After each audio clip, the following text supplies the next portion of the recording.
Washington is in panic mode. In a Greetings, recent though. ASEAN and Greetings, greetings, GCC summit, greetings. China is extending the Fair reach of use, BRICS. fair The use, aim is to fair connect the use. entire of Asia and Middle East together to form a formidable trading Look at this bloc. headline. The Chinese have laid out a plan, built an economic circle with major growth poles. It's all about trade and bringing massive amounts of prosperity. And the dollar's hegemony will be in deep trouble. And to no one's surprise, Ladnik is trying his luck to break apart BRICS. It's the good old divide and conquer playbook. Trump's best friend has a warning for BRICS. There were certain things that the Indian government did that generally rubbed the United States the wrong way. For instance, you generally buy your military gear from Russia. That's a way to kind of get up, you know, under the skin of America if you go to buy your armaments from Russia. India is starting to move towards buying the military equipment from the United States, which then goes a long way. And these kind of things, just creating that relationship, being a part of BRICS, right? Which is, oh, let's move to not support the dollar and dollar hegemony. That's not really the way to make friends and influence people in America. So, and that's how you move on to a really positive place, is put it on the table, address it straight on, resolve it straight on, and get to a really good place. And I think that's where we are. So, according to Paragon of Intelligence, India is rubbing the US the wrong way. He wants them to buy US weapons and ditch Russia. The MIC needs their money after all.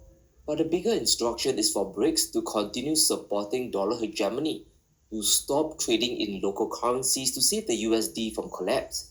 Now, Ladnik is becoming the dollar henchman, trying ways and means to prevent de-dollarization, because the threat of a growing BRICS is a dangerous proposition for the US. In the first 9 months of 2024, China's trade with BRICS members reached an incredible 4.2 trillion RMB or $650 billion, and this represents a 5.1% year-on-year increase. This percentage doesn't just reflect growing trade flows, it's also an indicator of de-dollarization progressing. Now, when countries trade with China, Beijing will be more than happy to use local currencies. Whether it's the RMB, rupees, or ruble, to the Chinese, they are all a better alternative than US dollars. And this is the lens that Washington is viewing BRICS with. The stronger the bloc grows, the more they will trade with each other, especially under Trump's tariff regime. It's important we realize the extent of China's de-dollarization push. It's not some urban myth. It's happening and is accelerating faster than ever before. In March, China's cross-border trade in RMB hit an all-time high. 54.3% of trade was done in their local currency. Only 41.4% were carried out in dollars. The remainder was probably in euros, rubles, and other currencies. But that's still a form of de-dollarization as well. Fair use, fair use, fair use. Trump reveals 75-minute calls with Putin.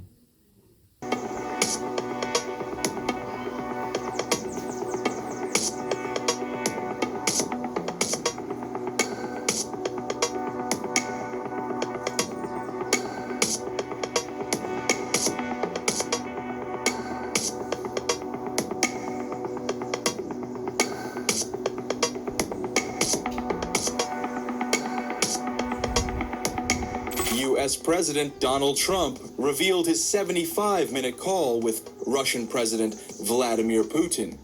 According to Trump, the phone call centered on recent Ukrainian attacks on docked Russian military aircraft and broader military escalations in the region. We discussed the attack on Russia's docked airplanes by Ukraine, and also various other attacks that have been taking place by both sides, Trump wrote on Truth Social. While describing the exchange as a good conversation, Trump said that the talk would not lead to an immediate resolution. The regime in Kiev will be eliminated, and there shall be a swift destruction of the Ukrainian country. These are the words of former Russian President Dmitry Medvedev.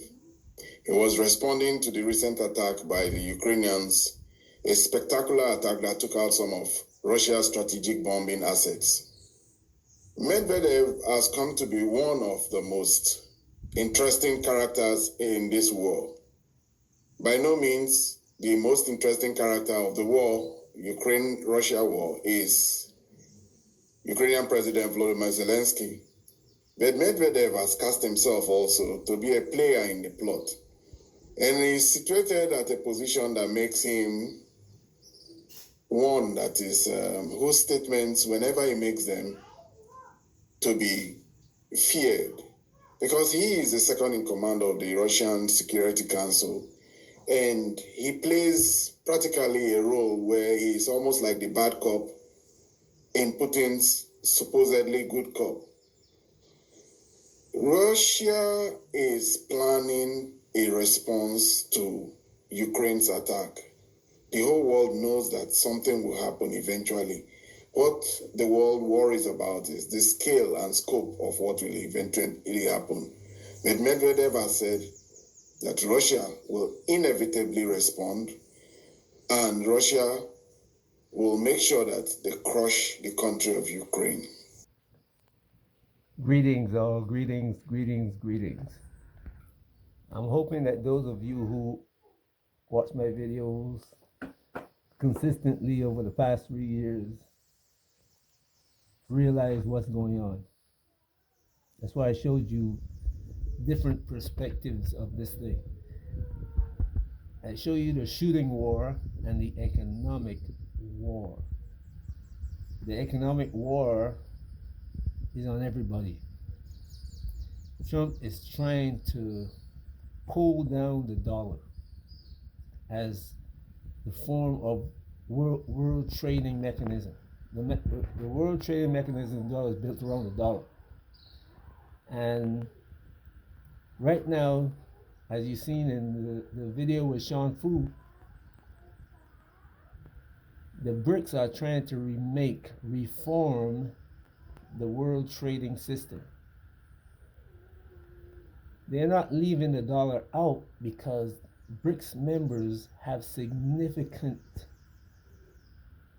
amounts of dollars in their reserve, and they cannot all dump them all on the market together, because that would bring down the system and they would lose all of their money. And money, when I say money, I mean trading strength, because the money is just paper, and as paper is just worthless, but what it represents. See that when people buy, I don't know if you know how finance works. When people buy a product, you have to pay for that product. Somebody makes that product. You buy the product, you have to pay for the product, and then somebody has to print the money that you pay for that product with. You have to work for it somewhere. In the case of the US, the United States government don't work for it anywhere. They just print the money. So they print the money, send it to China or wherever, Brazil, Russia, and don't even think for one moment that dollars don't end up in Russia. The US trades with Russia. You hear what I'm telling you? And you should have seen that for yourself already. It's just that the money doesn't go through the SWIFT system. It might go through the euro, it might go through the real, it might go through the Chinese yuan, even the Indian rupee, if necessary. That's how things are done. But see, what happens is that when you trade with the rupee, you trade dollars for the rupee, and then you use the rupee to pay for what you buy. So the dollar is still in the trading system, and somebody in the West is making money off that dollar when you exchange it for whatever currency you're going to use. But now, the BRICS are building a system where I have Barbados dollars. Okay, I go to China and I buy a car made in China, bring it back to Barbados, They take the Barbados dollars and they trade the Barbados dollars with somebody who's going to buy something from Barbados.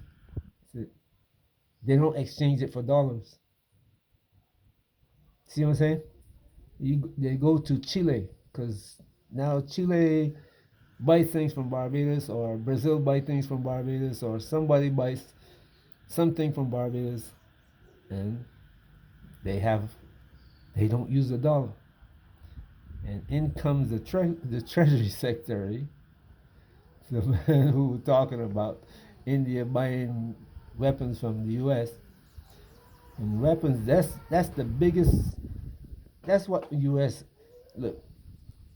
U.S. used to have a system where they sell military hardware. Boeing sells jets. John Deere sells tractors. All of these are big money items. A Deere tractor can cost $1 million. And you know already a Boeing jet 737 can cost you 80 million. You know, if you buy a 777, it's over 100 million. So you have big ticket items like in military airplanes and a missile. U.S. sells a missile for what, $500,000, $1 million? You know, the smart bombs or whatever, you know, shoulder launch missile. Those are big ticket items that when you buy them, you spend a lot of money, a lot of capital. So, U.S. don't make t-shirts. See what I'm saying? China will have to sell 1 million t-shirts to make that $1 million that the United States is selling a missile for. And Trump came out and told you the other day, I don't want to make t-shirts. What's the sense of making t-shirts? You're going to buy my missiles. You're going to buy Boeing jets. So that's the form of that's what Trump is trying to do. He's trying to pull the system down and then push everybody who is trying to get their economy going again to come back and line up behind the U.S. and the dollar. Country like Barbados have no choice, you know. But if you got Brazil, who is in BRICS, and they can say, you know what, we're going to take the loss because 6 months, a year from now, we're going to bounce back. India, and the Indians are playing this game of chicken. China has got the whole of Southeast Asia. I mean, Central Asia, West Asia, and most of Africa. So the BRICS are all set. Their trading system is up and running. It's not perfected yet like the dollar is, but it's up and running. And what Trump is doing is trying to throw down the gauntlet, try to shake up things, and hope that the BRICS system can't come online fast enough to prevent the U.S. from reshaping things. But guess what's happening in the China's had a meeting with the GCC, and I told you about the GCC. I warned you about the GCC because GCC, you don't see any Africans in there. So who's going to be representing Africa at this meeting with the GCC, China, and the EU is there, and Russia? Who? GCC.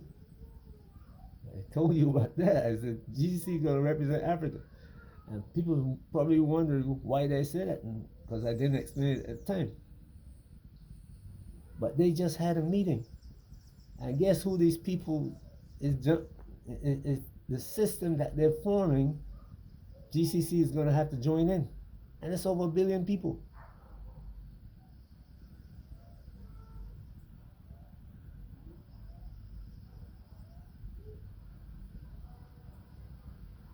Just think about it now.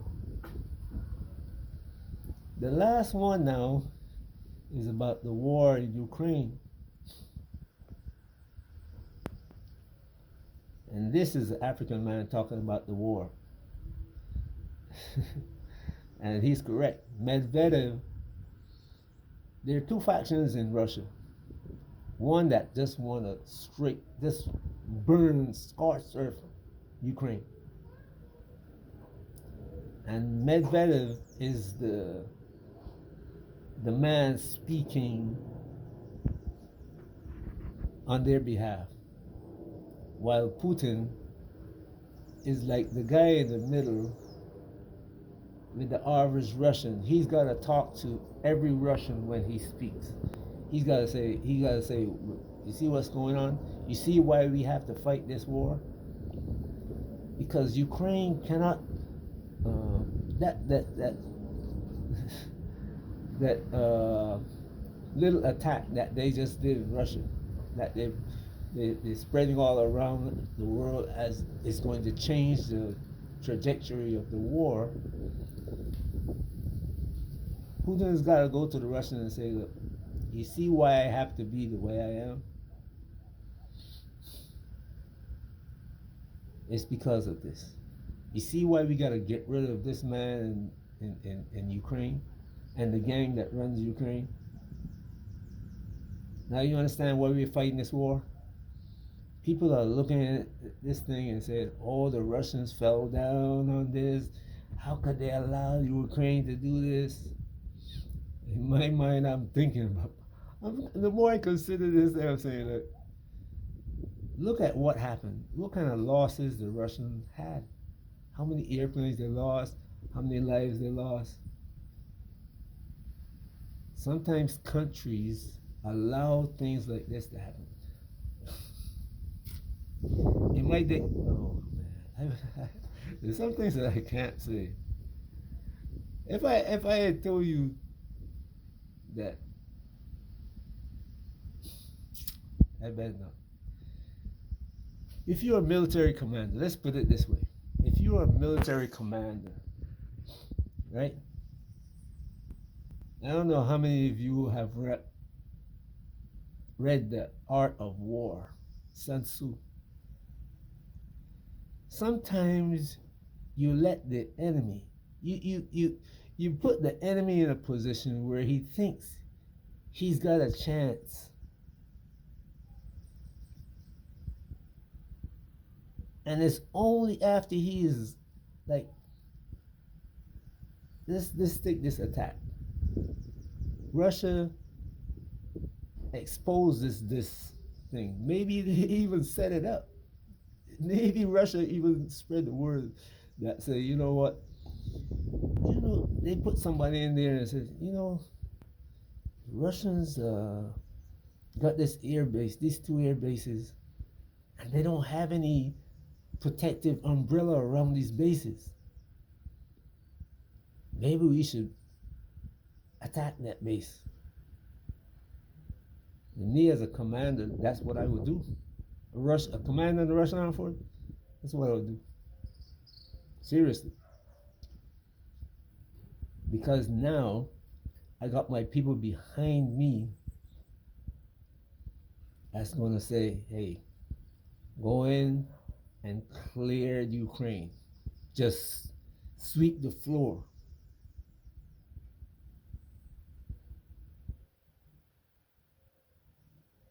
That's me, a military commander, thinking in my military commander hat. As I said, that's me with my general hat on, making this plan, giving them the opportunity to do what they did. And they didn't cause a whole lot of damage. Even you considering that this is a war.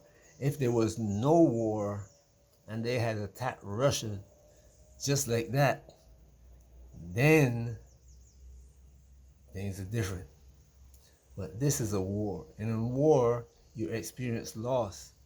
Sometimes, as Sun Tzu said, you send two men or you send a battalion to not even a battalion. You might send maybe 50 men, 100 men to attack the enemy, and make it seem like you're coming with half the army, you know. When the enemy hear rumors that you are coming with the whole army to attack them, they send their whole or 3/4 of their army to defend that position. In the meantime, you are really going to attack from the same position that they just left.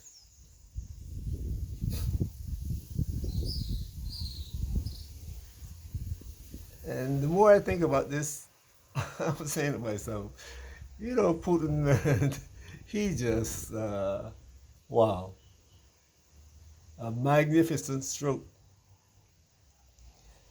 But the other thing about this is that you see the talks that they had in Turkey.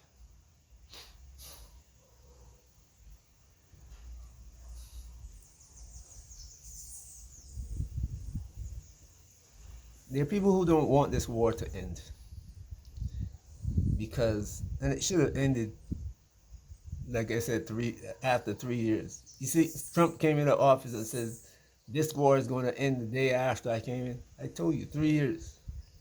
But there's some people who don't want it to end.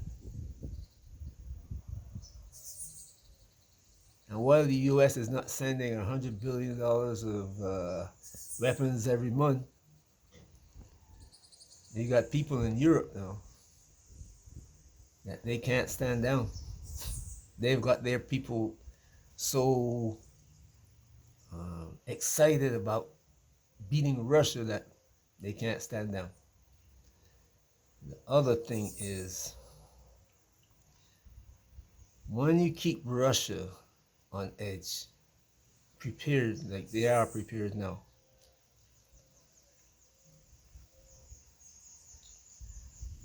they can't be building what Africa wants built. They can't focus all their attention on building the bricks because they're focused on defending the homeland. They're not neglecting bricks in Africa. I still see some Africans talking about how Chinese and the Russians are taking over Africa.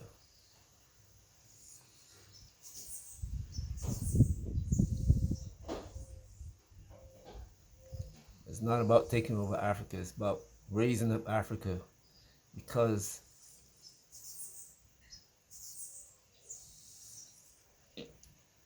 if Africa has a middle class, and let's say Africa's got 1.5 billion people, and we have 30%, 40% in the middle class. You know how much money is that can be going into the Russian and Chinese economy from trade? Because that's what will happen. African businesses is going to thrive because their resources are not going to be sucked out, going to Europe and everywhere else. Their factories are going to be built in Africa. Africans are going to be involved in world trade. And one other thing is, and I mentioned this on a couple of occasions before,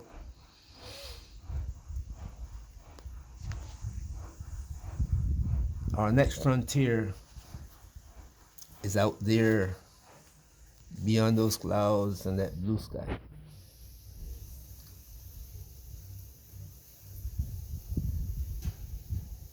Africa is going to be at the forefront of those. The African DNA is the one built for that atmosphere.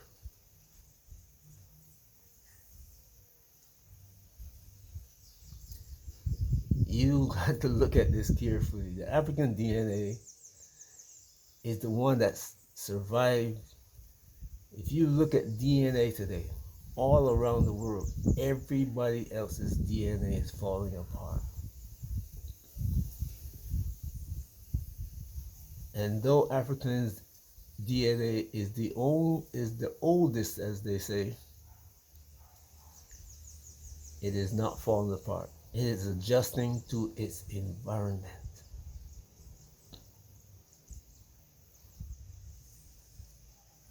Just think about that for a minute now. African's DNA is adjusting to its environment, while the DNA of the whole world is falling apart.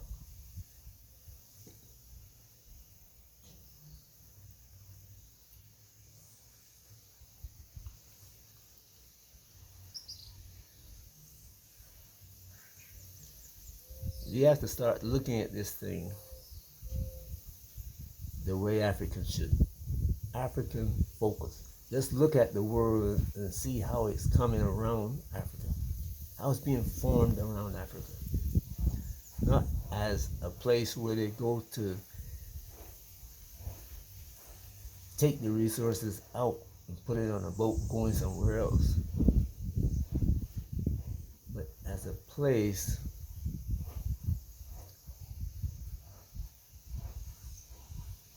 where the knowledge, wisdom, and the drive for the whole planet will arise. I-S-E, not arrive, V-E. Arise. See, Africa don't build bombs and guns and missiles. And though people will say you need that for defense, look at how the world's militaries is changing by it. Instead of missiles and bombers and drones.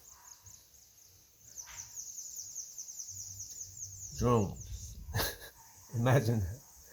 Small, it's not very big at all.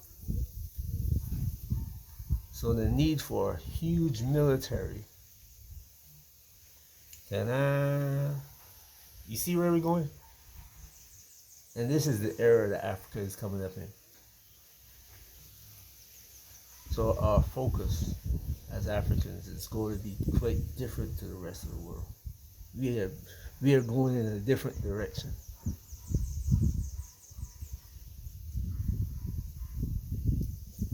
I may continue this on another video, but I hope you understand where we're going. Comprehend, not understand. I apologize to my Rasta brethren for that step. You have to comprehend. As they say, understand. Have a great day wherever you are. Peace.